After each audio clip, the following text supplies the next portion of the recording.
Listening to Diasporic music on Black Power, 96 with Melinda Francis, a.k.a. Mali Docuvixen, and joining us on the line is Dr. Gerald Horne. And how are you doing, sir? Hey, the question is, how are you doing? Welcome back. I was only away for 7 weeks, so I'm all right. Well, you sound fine. Oh yeah, the facility I was in was very good, very good spot and take care of you, and great Sri Lankan cook, and they feed you well and look after you very, very well. And I'm very pleased to be back on back in the saddle again. Or should I say, as Bobby Womack would say, black in the saddle again. Well, given the nature of the healthcare system, the audience might want to know how much this cost you. Oh, you pay it through taxes. Yeah, I walked out of there. I didn't have to pay a penny. Melinda's paying for it, and Melinda's family, and my son Malik. Oh, I see. It comes through your. When my son was born, he was in the hospital for 9 months, and he was in an incubator for 6 months. And when he came out of the hospital, I think it might have cost me maybe $7. Mm-hmm. Had he been born in Los Angeles, I would have had to jump off of the on the Harbor Freeway and just end it all. I hear you, man. I would still be paying for it. Dog eat dog capitalism. Exactly. Little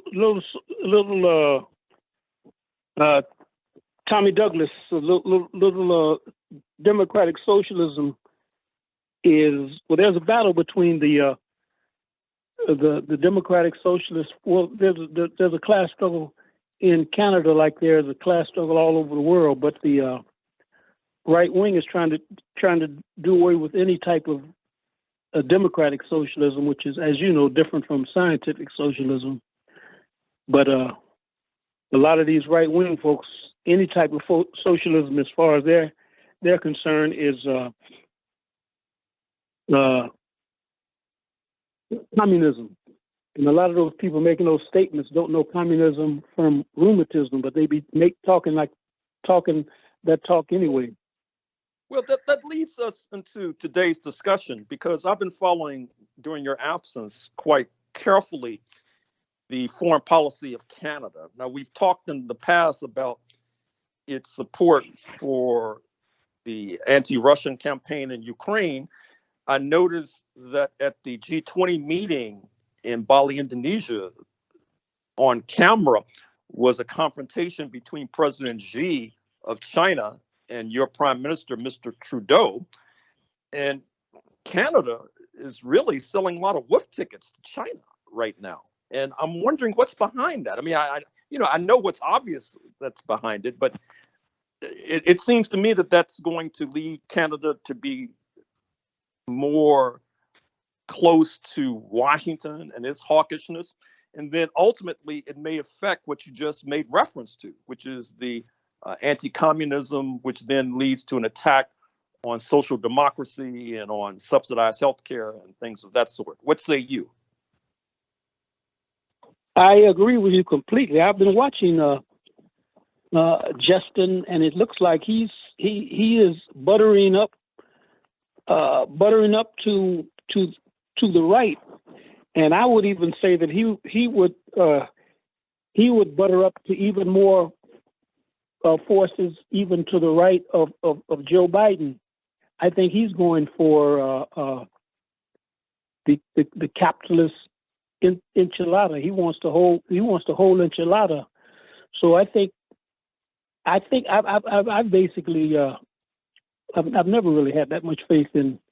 Well, I've never had any faith in the Liberal Party, but the NDP they are basically chasing the Liberal Party as well. Mm-hmm. Well, we'll see what happens. I mean, I was just talking to a friend and suggesting that the North Atlantic countries are circling the wagons. That helps to explain this crusade against Russia. And I think the policy basically is that you really can't confront China unless you have Russia under your belt. And I think Exactly. that what helps to explain why, despite the fact that the think tanks and the foreign ministries tell us that China ultimately is the bigger issue, since it has a population of 1.3 billion, which is larger than the population of the European Union and the United States and Canada combined. The fact of the matter is that if Russia is subjugated with all of its resources, that'll give the North Atlantic countries more of a chance of going toe-to-toe with China. Now, in any case, during your absence, you might have noticed that Chancellor Scholz of Germany took a delegation of businessmen to China in November 2022. President Macron of France was supposed to accompany him, but that did not pan out at the last minute. And I think that bespeaks this sort of this dichotomy that you see in the North Atlantic countries. So, because obviously Berlin's policy towards China contrasts with Ottawa's policy towards China, although they're both united on Russia, just like the United States and to a degree Japan and South Korea and Australia et al., et cetera, are all united with regard to Russia. But don't you think that even the right wing realize that they going forward, they have to have some sort of relationship with China?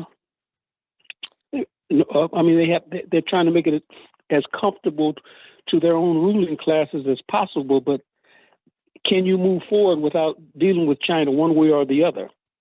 Well, that's the $64 question. I mean, if you look at the chip market, for example, we know that TSMC of Taiwan is the major supplier of chips for everything from iPhones to automobiles.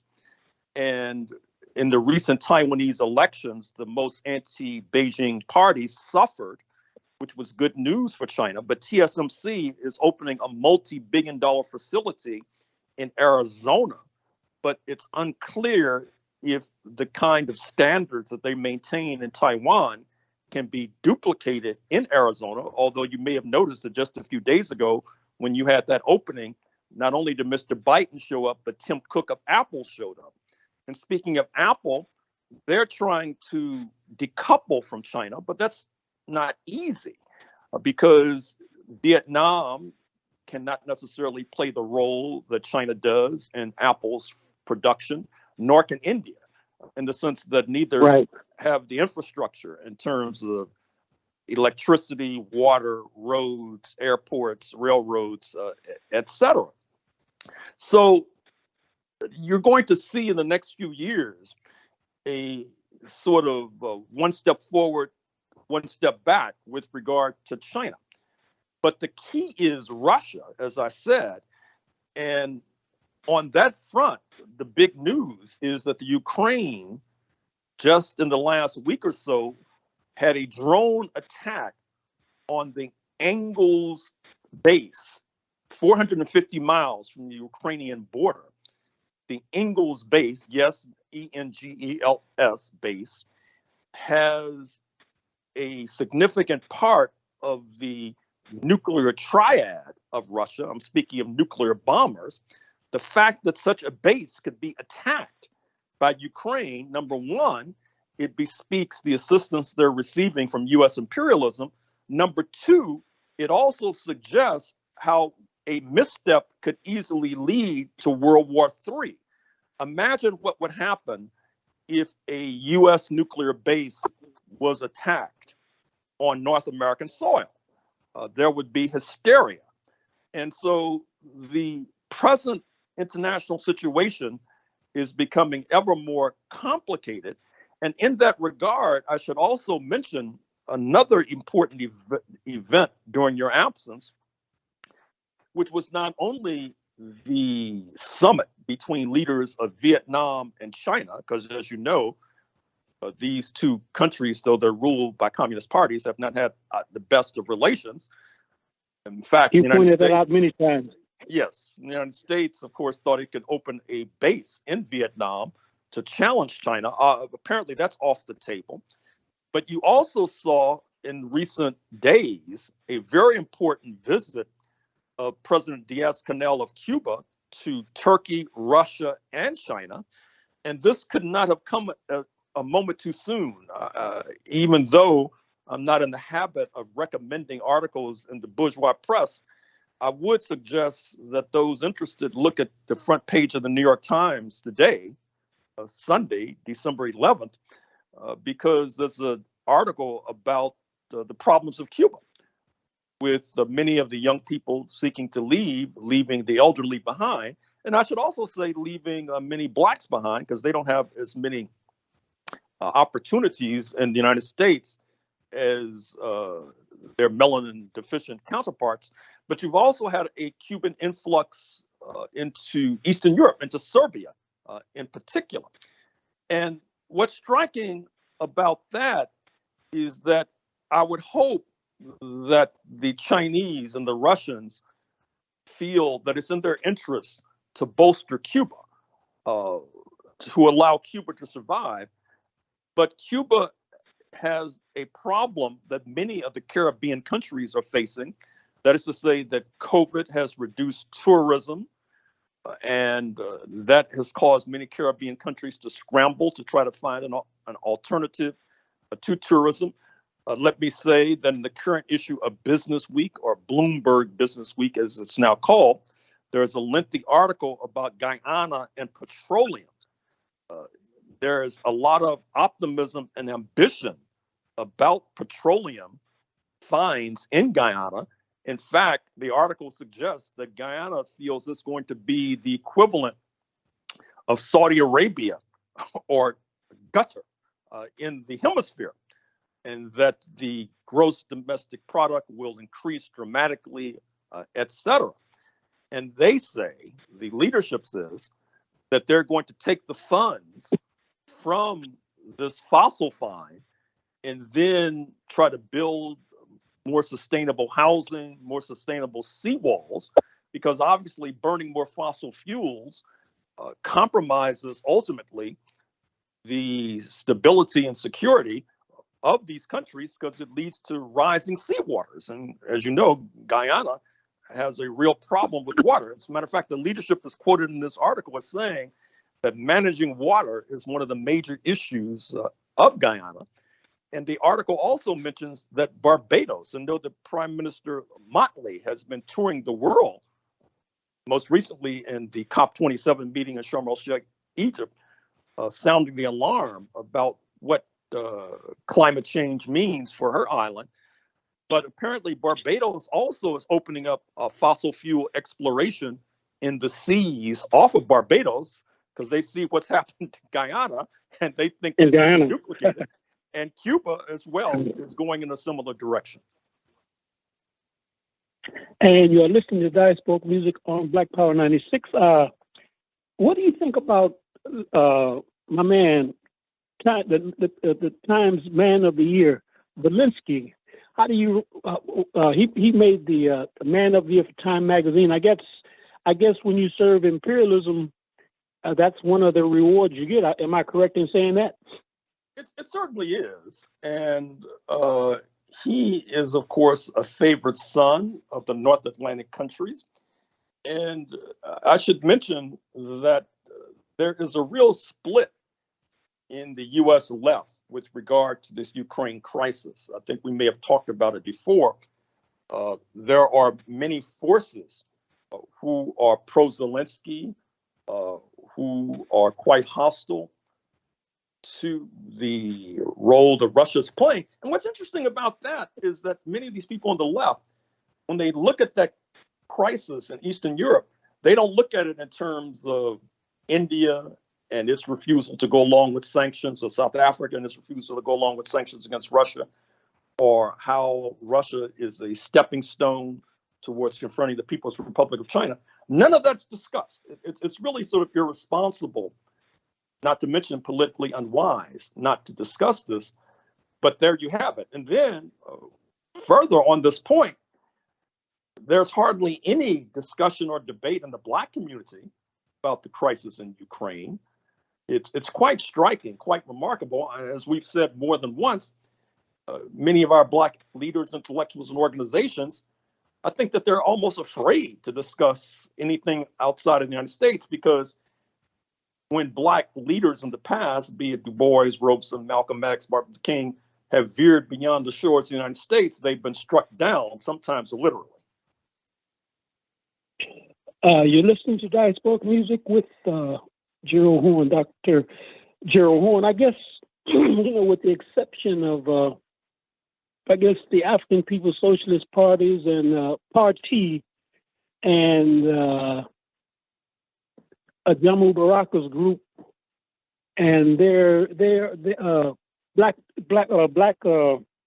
Agenda Report, there's a few African people on the left that talk about international politics, but I guess you've always maintained that there was a deal made, I guess, in the 60s that American Negroes stay out of foreign affairs and we will leave you alone. And the right wing of the Black Liberation Movement accepted that, and basically that led to, Du Bois being forced out of the country, Robeson being besmirched and basically isolated, and so on and so forth. I guess that's been your position ever since I've met you. Well, sure, and there were anti-Jim Crow concessions that flowed as a result, but it's obviously skewed the political ecology of the United States. It's one of the one of the ironies of the United States, and I pointed this out on Radio Sputnik more than once, in which you can find. I do 2 or 3 interviews a week on Sputnik, which can be found on the Activist News Network on YouTube and elsewhere. That you have this anomalous situation where the Blacks vote for the Democratic Party 8-2 or 9-1, and yet the Democratic Party, in some ways, is more hawkish on many issues than the Republicans. I mean, for example, the Republicans are split on Ukraine. The Democrats are not split. They're united on Ukraine.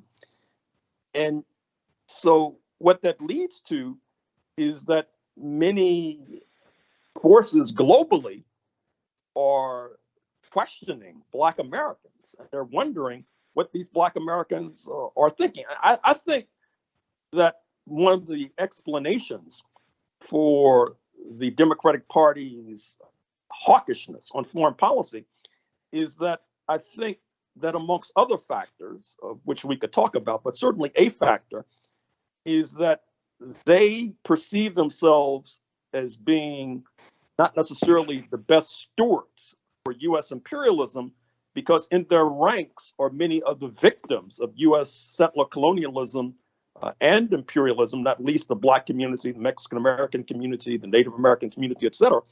And so they feel they have to bend over backwards to show that they can be adequate stewards of the war machine, which then leads to these catastrophes. For example, recall that the escalation in Vietnam took place under the Democratic Party, President Lyndon Johnson in particular, in the late 1960s. And so something has to give, however, with regard to these positions, because that particular position is, quite frankly, not sustainable. I wanted to ask you about the review in the Boston Review, The Long American Counter-Revolution, which was a review of your book, The Counter-Revolution of 1836, Sex of Slavery and Jim Crow and the Roots of U.S. Fascism. but that was almost a book itself in terms of the review. Right. Yeah. You know, it's difficult for me to talk about it. I mean, you know, talk about a review of my work, but to perhaps oversimplify, I think that it may represent a trend that can be healthy, and I underline may. What I mean is that review was trying to suggest that in terms of doing an indictment of the United States, which is largely absent, I'm afraid to say, as we talked about many times on this program, because most of the people on the left see the creation of the United States as a great leap forward for humanity, even though it led to genocidal dispossession of the indigenous population, an increase in the African slave trade, etc. But that's the position. So at least this review says that the secession of Texas from Mexico in 1836, taking off from my book or interpreting my book, they say that that was the turning point that led the United States over the edge, that everything seemed to be going fine post 1776 until the war with Mexico in the 1840s, the secession from Texas in the 1830s. So I don't necessarily accept that particular argument, but certainly it's an improvement over the idea that the creation of the United States was a great leap forward for humanity, full stop.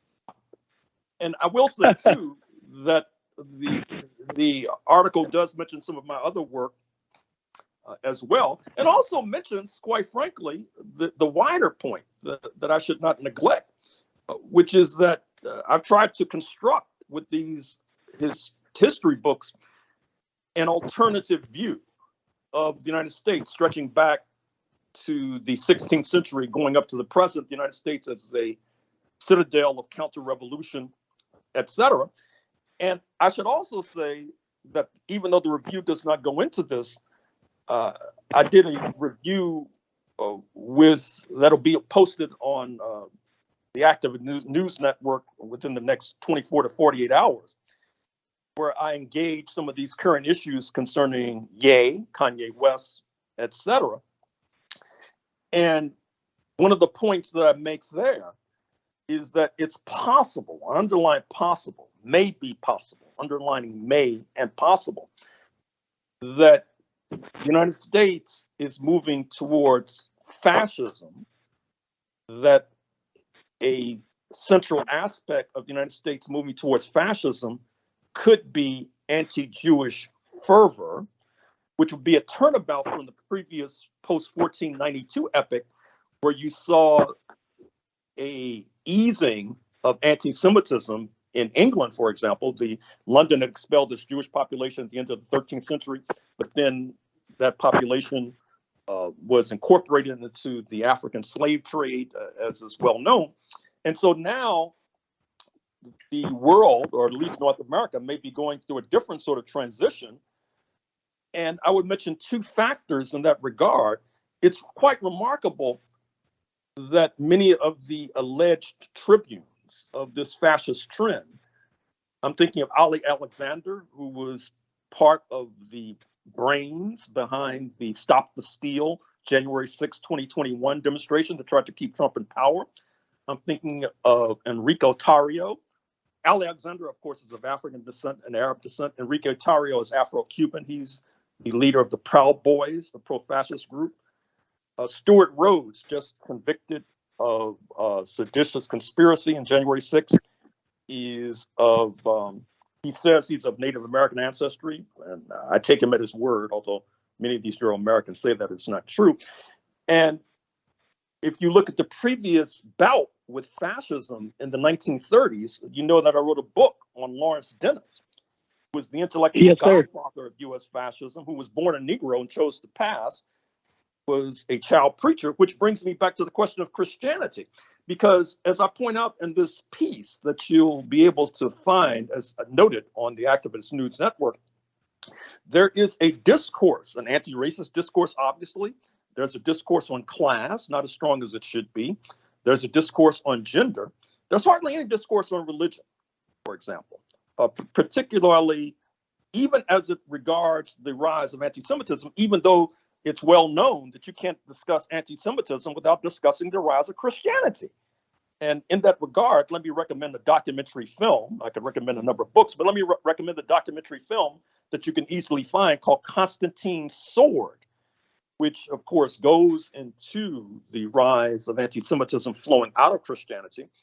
Constantine, of course, was the Roman leader who approximately 1800 years ago adapted Christianity as a state religion. Up to that point, Christianity had been a kind of religion of the dispossessed and the poor. Post Constantine, Christianity becomes an arm virtually of the state. And so, because of the ideological weaknesses in the United States of America, as I point out in this interview, because of the abject ignorance of basic history, the United States is ill-disposed to confront this rise in fascism, and it's even ill-disposed to confront the rise of anti-Jewish fervor, even though you have many influential people who are very concerned about this, needless to say, including, of course, Ari Emanuel, who is the brother of former Chicago Mayor Rahm Emanuel, and of course is part of the 1%. He's probably the top agent in Hollywood. He had led the charge against Ye, for example. He wrote a piece in the Financial Times calling for Ye to be thrown under the bus. And yet, I think because of his class background, despite his concern about anti-Semitism, he's incapable of understanding some of these historical forces. Perhaps we can explain that with regard to his class background. But what does that say about intellectuals who are not billionaires like Ari Emanuel, yet they seemingly are incapable of understanding the rise of fascism and anti-Semitism along with it? Let me say, had you finished? Because I wanted to point out something to the listeners. Oh, please.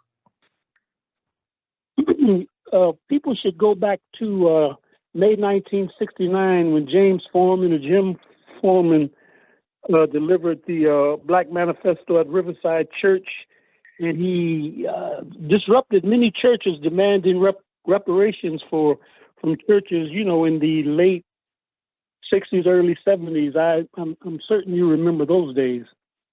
Of course.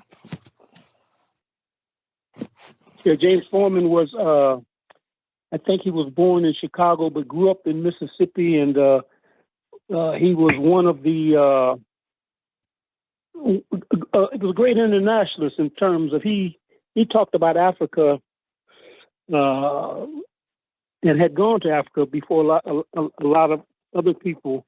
He was in Detroit for a moment with the League of Revolutionary Black Workers, and he was the one that he busted me one time reading it was either the Detroit News or the Detroit Free Press, and he said, "Little brother, if you want to read anything about Africa, Asia, or anything that's taking place outside the United States, you better start reading the New York Times, because these little local papers, be they Detroit, St. Louis, or Los Angeles, or Boston, all they're going to do is give you Yankee Doodle dandyism, But if you want to find out what's going on in the world, look at the New York Times, and even they are not going to."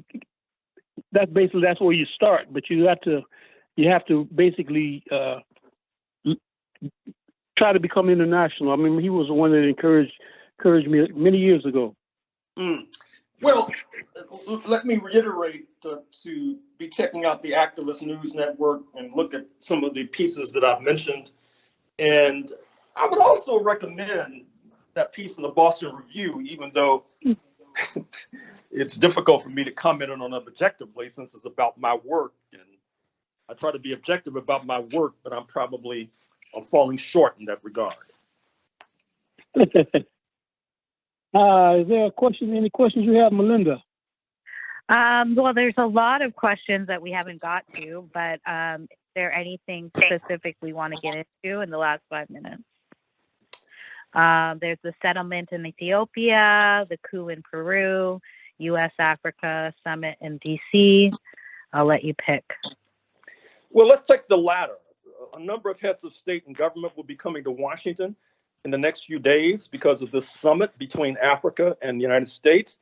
It's obviously a reflection and a reaction to China's real and imagined advances in Africa.